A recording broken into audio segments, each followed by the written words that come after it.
Hey guys, sorry it's been a bit, but crazy mom of six life.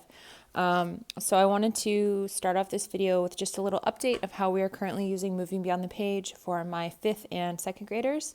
So I'm going to be showing you the units that we are doing together for that are from 9 to 11. So first of all, we have the American Tall Tales and Legends. We're currently reading from this book, Cut from the Same Cloth, which is tales about American women. Myths, legends, and tall tales. And this is a language arts unit. And I started doing this because I wanted to, we started the poetry unit and it was not going well. It was like too much intensive reading and writing, and it was just like not a good fit. I think we'll try doing that later on in the year. And speaking of which, I'll show you the order that things are supposed to go in. So you see here, poetry is the first unit and it goes with the 50 states. So I thought that this one, because it's American Tall Tales and Legends, might go well with the 50 states, which we're also doing, which I'll get to in a second. It's at the bottom of the stack. Next one that we started yesterday is immigration. And this is the science social studies unit. And I think it's science because it talks about, actually, I don't know why it's science. I'll just speak to the social studies before I say something wrong. So my daughter pulled this off the shelf. I think this might actually be from the 6 to 8 level, which she has. So we read through this yesterday. And then these are the 2 assigned books. And I wanted to share with you guys, I've seen questions in the Facebook forum asking about whether Moving Beyond the Page teaches writing. And so even though this is a science and social studies unit, first you'll see that there's a math exercise which involves graphing. And this is what they mean when they say that their curriculum is interdisciplinary. Then you have write a poem about Lady Liberty, and then you have an inspections debate, and you have write your opinion, and then your arguments and supporting evidence for that. So I didn't want to share too much, get too into depth, but I wanted to show how even though this is, might be considered a social studies or history unit, it has writing in there, and you don't have to be, have a PhD in writing to help your child figure out how to fill out those worksheets. So I wanted to add that in there. My son was really interested in the model for this. I've mentioned that in prior videos. So we are working on the human body unit. And then I just wanted to do some oceanography. We went to the ocean recently, and I felt like getting back to that. We studied that 2 years ago in a different curriculum, and I just wanted to do it. So we did some ocean science, and then I got these 2 picture books to go along with that. We haven't read these yet. And so basically we're alternating. We have the living seas and the human body as 2 science options. I do also have botany, but I basically like looping. If we've talked on Instagram, you'll know that. I just say loop everything. Also, personally, I can get really bored if we're just doing only human body every single day, 5 days a week. So it's nice to be able to change it up over time. And so then this is the 50 states. So interestingly, another curriculum uses this, and my son actually did this last year, so it's kind of redundant, and so that is why I wanted to do some other like American history topics concurrent with this, so we weren't only learning about the 50 states, and I don't know what's going to come next, but anyway, I thought that this unit goes really well with the immigration and the American Tall Tales and Legends. So that's where we are at personally in our homeschool. And also I switched to a lot of this stuff because we are with a charter that requires samples and has standards and things. So I'm trying to use the curriculum in the way that I want to use it, but that also meets the charter's needs, if that makes sense. So without any further ado, now I'm going to share with you what we got for my 8th grader. And I did not have time to remove labels, so I have to unbox off camera. Oops. Okay.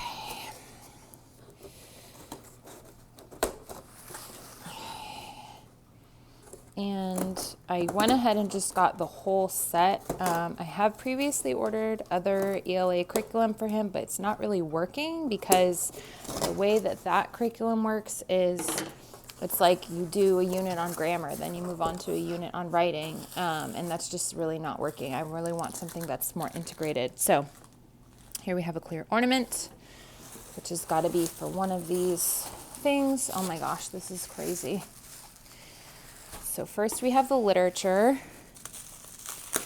And I looked at these books, and I wouldn't necessarily say my son, I think, would be interested in all of them, but I wanted to not think too, I'm going this way, not think about it too hard, and also it's good for kids to, read things that aren't necessarily their favorite. So we have Animal Farm. This is the one I really wanted him to do. 101 Great American Poems.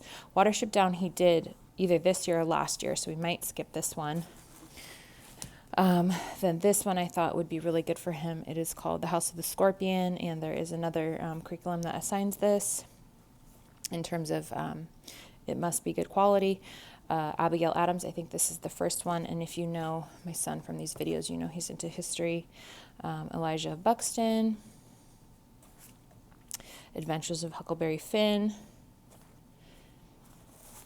The Book Thief, and you can tell from some of these titles that this is really advanced, intensive literature. And then Handy Guide to Writing, which they have at a couple of other levels as well. And then The Story of Science, which Joy Hakeem is also assigned in several other curriculums. And now we have the books. So the curriculum, it's really heavy. Okay. So I'm just going to put the literature back because I don't have space. Excuse the plunking sound. Okay, and we're going to look through these a little bit since I have two hands today. So first we have Einstein Adds a New Dimension. So my son is also very into science. He's currently reading that book Bomb, which talks about Oppenheimer and things. We've discussed this before. So this is all going to be language arts, obviously. So let's just look at, so it talks about the organization of books, and then you have expository writing, sketch a graphic that could be used to visually demonstrate slide 4 from the PowerPoint presentation. So that's going to be a link that's inside of there.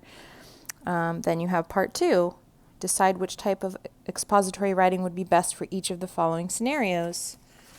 Let's just look right before this. You can see what we're talking about. So this must require you to read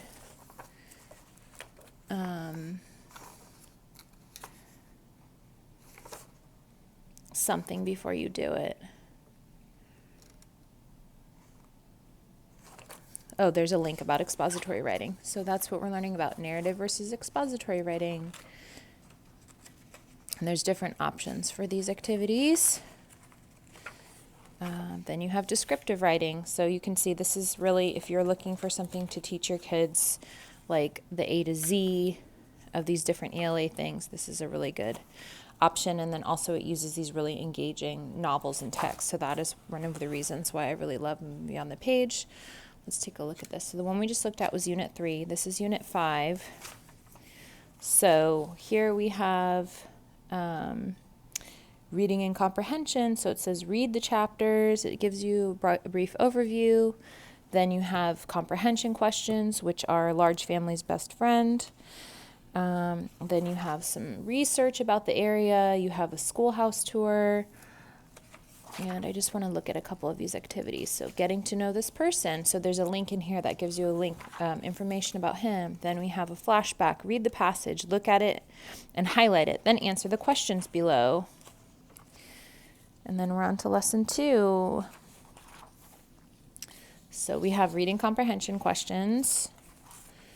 And then we have different options for making a welcome basket. Then you're reading something by Frederick Douglass, talking about descriptive writing.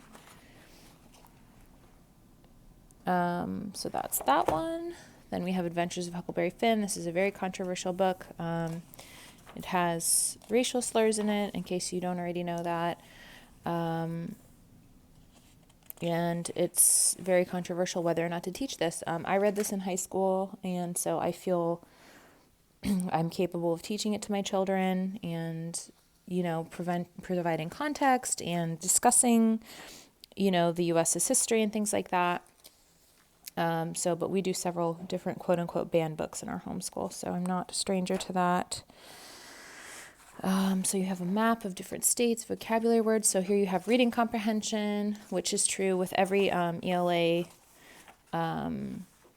level for moving beyond the page. You have a map of free states. Then you have a map of their journey, so that can help the student visualize. Then you have vocabulary, so that's all in lesson 1. And then you have, like, this is one of the things I love about them, and you'll really see this in the high school level as well. You have a quotation, and then the student needs to describe what that quotation means. So I feel like this does a really good job of pulling them into the text, but also using the critical thinking and very strong ELA skills.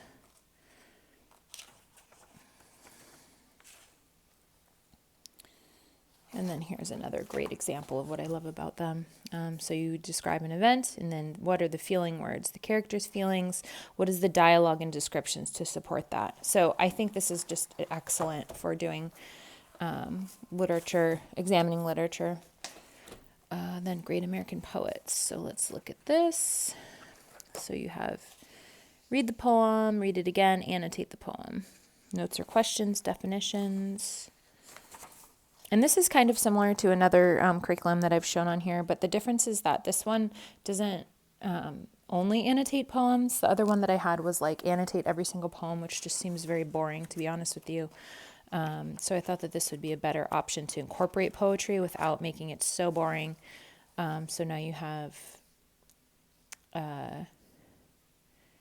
vocabulary, and this is from the 101 poetry book. Then we have poetic forms. Then we're doing Edgar Allan Poe. Then we're talking about commas. So very strong on the mechanics. Then the book thief. And this is semester 2. This is also semester 2. And so you could use any of these as a standalone because you can see that they really incorporate a lot of different things depending on what skills you want to work on. So we've got reading and comprehension questions. Then we have personification, which is a literary device. And then there's different links, and then there's talking about how to be more specific and improve a description. So the other language arts curriculum we were going to do had this too, but it was less scaffolded. It relies more heavily on the parent, whereas I feel like this one could really be used more independently. However, I am going to share in a minute how I plan to use this. Analyzing propaganda, so this is like history also. Well, obviously this book is also historical. A lot of these are. And we have House of the Scorpion, semester 2, unit 1. Research sources. So we have a reading passage, then we have argument, counter-argument, refutation. So we're learning about how to write argumentative papers. I forget what they're called. Here we go, more of this type of thing. Then we have fallacies. So each one of these is really an intensive unit that you could, and we probably will spend more than the allotted time on. So we've got hearsay and gossip versus personal experience and reliable sources, and then the real Boo Radley. So again, this is using different scaffolded approaches to encourage the children or the students to think about what they're reading. Simple diagramming sentences. So those of you who are super into grammar will be happy to see that. Then we have something that is similar to what we saw in the high school level, where they have a diagram of the theater. So here we have a diagram of the court, which is a big deal in this book. And by the way, I might reserve this for an older age. I wouldn't necessarily personally do this in 8th grade. So if you're not familiar with this book, I would definitely recommend looking it up. It's also another banned book, but I just had my sophomore read this. So I may not use this year, but I really like what I'm seeing so far in terms of the assignments. Then we have Watership Down. This is a very widely read book in Charlotte Mason circles. So we've got here foreshadowing, physical appearance, character traits, actions. The lesson is foreshadowing, not this assignment. And this is also a lot of what you'll see in the high school level is there's different charts for recording character traits, quotations about things. And then this also apparently has some rabbit research. So that is kind of incorporating some science. And there's basically multiple pages of these rabbits. This book is about rabbits, in case you haven't figured that out. Then we have Latin roots, prefixes, and suffixes. And they're using those from the book. So contextual, very good. And then I'll just show you one more thing, which is rabbit societies. So you have the rabbit group, and then you have to put who the leader is, the positive traits of the group, negative traits, positive traits of the leader, negative traits of the leader. And here's all of that done for you. So this is a literal cut and paste activity, which some kids feel like, oh, that's too babyish, but you're doing very high level work. It's just being done in a hands-on way. And so that is one of the strengths of moving beyond the page. And like I kind of briefly mentioned, there are other hands-on activities that don't require worksheets that are in the instructions.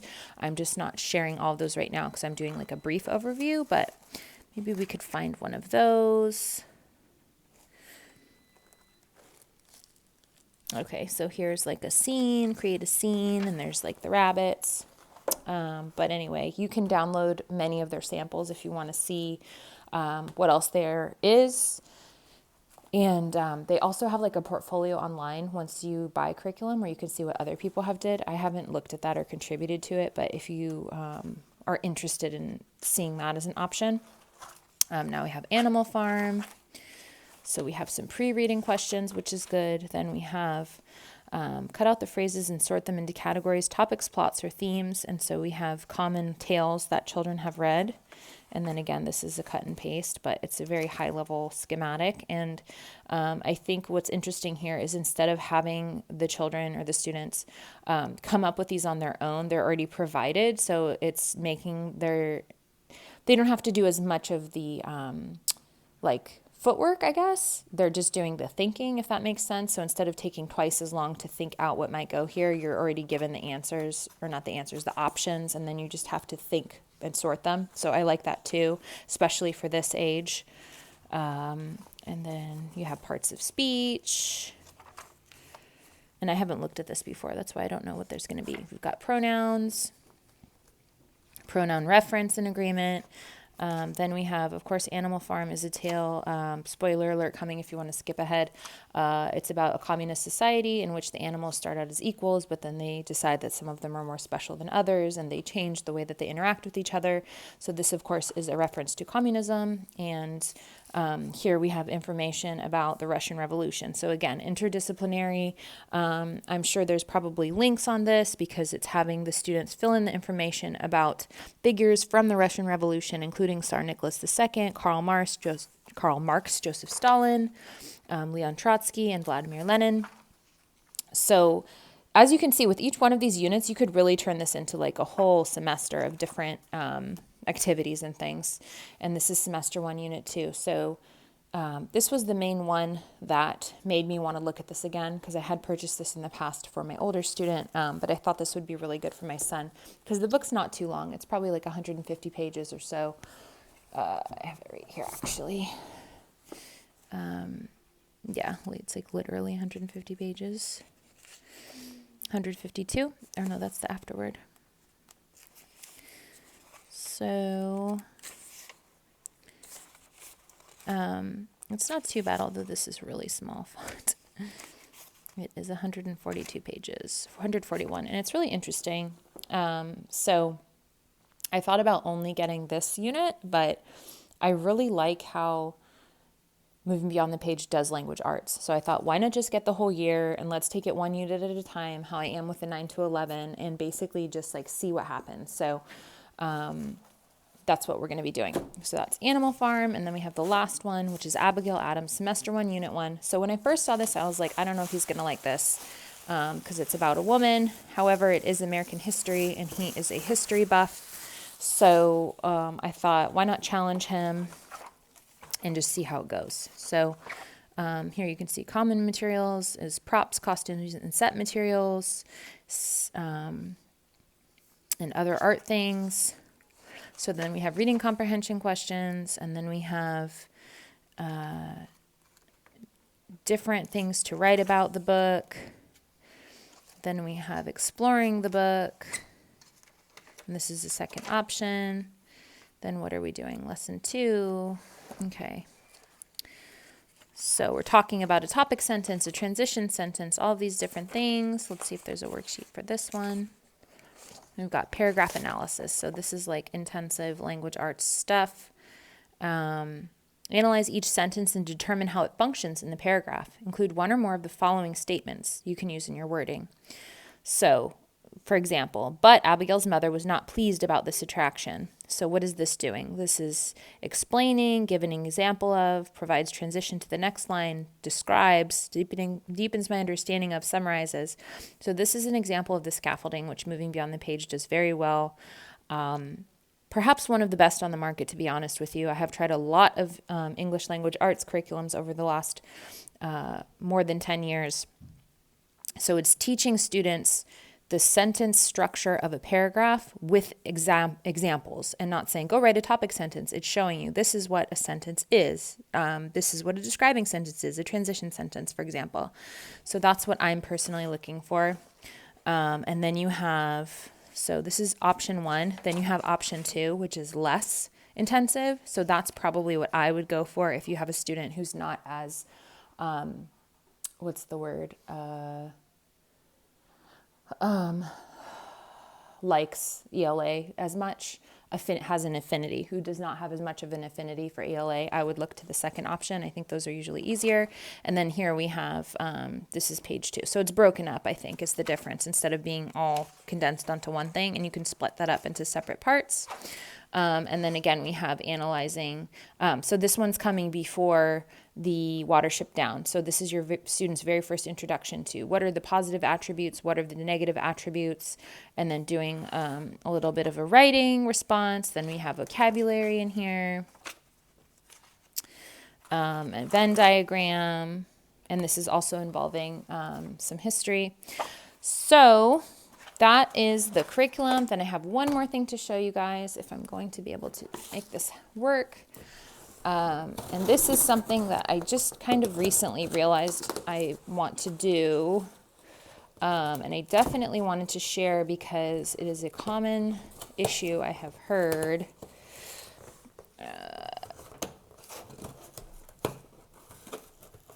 Or experienced as well.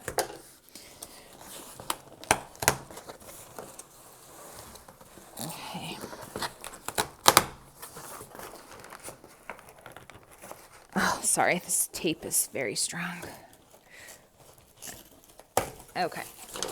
And by the way, I didn't mention, but we are with the charter, and that is who paid for all of this. If we were not with the charter, I definitely would have done one unit at a time and probably even considered getting the books from the library.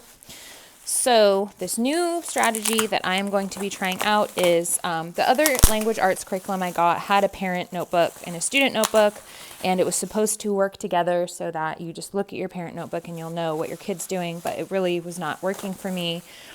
So what I decided I want to do is I am going to be reading at the same time as my student, and then when he goes to do the work, I will know exactly what he has read and what he should be able to recall, and I will be able to better facilitate his lessons. So that is something I'm going to be trying, which is new. I think I'll be able to do it because it's only 1 to 2 chapters at a time. And I just feel like that will be, the phrase in Charlotte Mason is like a mother teacher. I'll be a better mother teacher.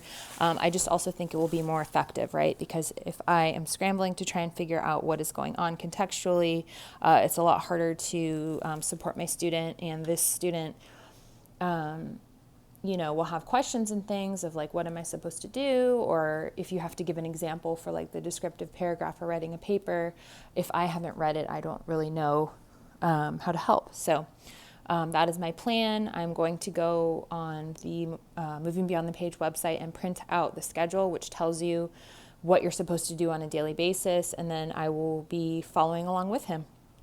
So that's kind of the new strategy I'm trying out.